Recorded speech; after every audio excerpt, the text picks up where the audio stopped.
Bonsoir à tous. Je suis Michel Coudray, directeur général délégué de la Banque Française Mutualiste. Et au nom de MNH Group et de la FRAM, je vous souhaite la bienvenue à tous pour cette conférence sur un sujet qui, je pense, nous passionne tous. Donc je ne vais pas vous en dire plus. J'ai beaucoup de plaisir à titre personnel à vous accueillir dans nos nouveaux locaux. Nous avons emménagé tout récemment en début novembre. Et donc je pense que nous avons un outil de travail assez intéressant avec cet amphithéâtre. J'espère que vous êtes tous bien installés. Et donc encore une fois, beaucoup de plaisir à vous accueillir ici ce soir. Donc je ne vais pas faire plus long, je vais passer la parole à Marie-Laure Meunier qui va dire quelques mots sur la FRAM. Bonsoir. Alors, je me présente, donc Marie-Laure Meunier, je suis membre fondateur de la FRAM et je voulais vous présenter en quelques mots la FRAM.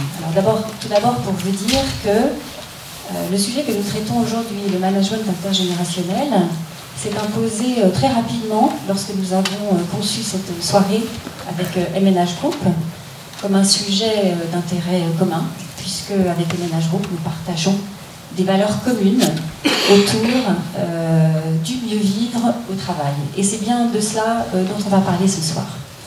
Et le mieux vivre au travail fait partie des valeurs que prône la FRAM.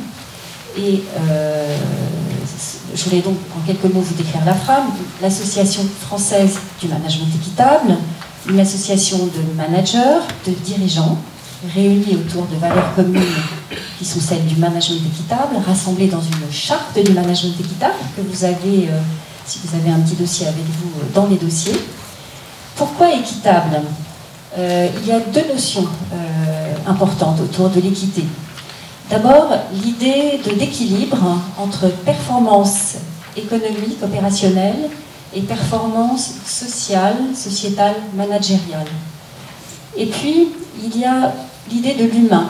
Lorsqu'on s'intéresse à la personne, le management équitable place la personne au cœur des préoccupations de l'entreprise en proposant un traitement équitable, justement, au sens de justice, avec un respect des droits de chacun et un traitement porteur de bien-être social, de mieux vivre, d'épanouissement personnel. Et c'est de cela dont il s'agit quand on parle de management équitable. Le management équitable crée des conditions managériales propres à développer en chaque individu un engagement personnel envers son entreprise, source de performance durable pour la collectivité, l'organisation à laquelle il appartient. Alors, au-delà de cette charte du management équitable que vous avez sous les yeux, nous avons en fait travaillé sur un référentiel du management équitable. Et ce référentiel est un outil unique d'évaluation pour permettre aux entreprises de se mesurer par rapport aux bonnes pratiques.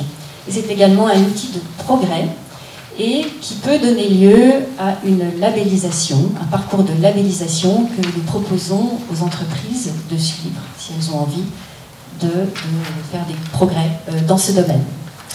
Voilà, je ne serai pas plus longue. Pour en savoir plus sur les activités de la FRAM, il y a un certain nombre de personnes dans l'audience ce soir, dans la salle, qui ont un petit badge avec un logo à FRAM, qui sont tout à fait appropriés pour vous renseigner sur notre association, qui est ouverte à tous, à partir du moment où vous partagez les valeurs de la charte du management équitable, eh bien, nous serons ravis de vous accueillir dans l'association. Voilà, cela étant dit, place au débat, et je laisse la parole à Samira pour introduire le sujet du jour. Merci Marie-Laure. Bonsoir à tous et bienvenue. Nous sommes ensemble ce soir pour débattre avec nos invités de la diversité générationnelle et de la façon dont nous la vivons et dont nous la manageons au quotidien dans nos environnements professionnels. Alors, ce n'est pas un sujet inédit, mais il résonne avec une force nouvelle, alors que 3 générations, bientôt 4, sont amenées à coexister dans nos entreprises, dans nos institutions et dans nos quotidiens.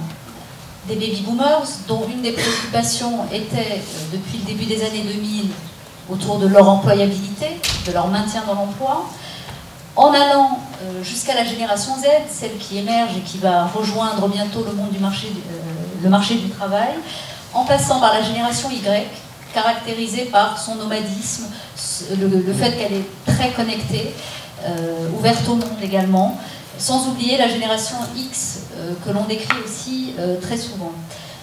Au-delà de ces analyses en silo, génération par génération, dont on pourrait questionner le caractère plus ou moins stéréotypé, mais on va pouvoir en débattre ce soir, nous avons eu envie, avec nos 4 invités, de croiser les regards entre les mondes de l'hôpital et de l'industrie pour comprendre comment chacune et chacun, dans leur environnement particulier, ils ont relevé le défi du management intergénérationnel. Cet art qui consiste à tenir compte et à tirer parti des différences des collaborateurs en fonction de leur génération pour construire, en misant sur les complémentarités qu'ils apportent, ce vivre ensemble et ce bien travailler qui les préoccupe. Merci infiniment à vous 4 d'être avec nous ce soir. Sophie Lepan, vous êtes DRH de l'hôpital Necker Enfants Malades de la PHP. Vous avez un parcours en établissement sanitaire et médico-social en tant que directrice et vous êtes aussi passée en administration, tant au ministère de la Santé qu'en ARS. Claude Monnier, vous êtes DRH de Sony Music France, après avoir été DRH dans un pure player américain, puis dans une entreprise de cosmétiques. Mathieu Gérier, vous êtes quant à vous, comme Sophie, directeur d'hôpital. Vous êtes actuellement DRH du centre hospitalier intercommunal de Créteil, après avoir exercé ses fonctions à Lens et à Hénin-Beaumont, et puis dans la région parisienne. Vous êtes également membre de l'association pour le développement des ressources humaines dans les établissements sanitaires et médico-sociaux, et vous en êtes d'ailleurs le vice-président. Et puis Francis Boyer, vous avez exercé des fonctions de DRH, et vous êtes actuellement consultant en innovation managériale.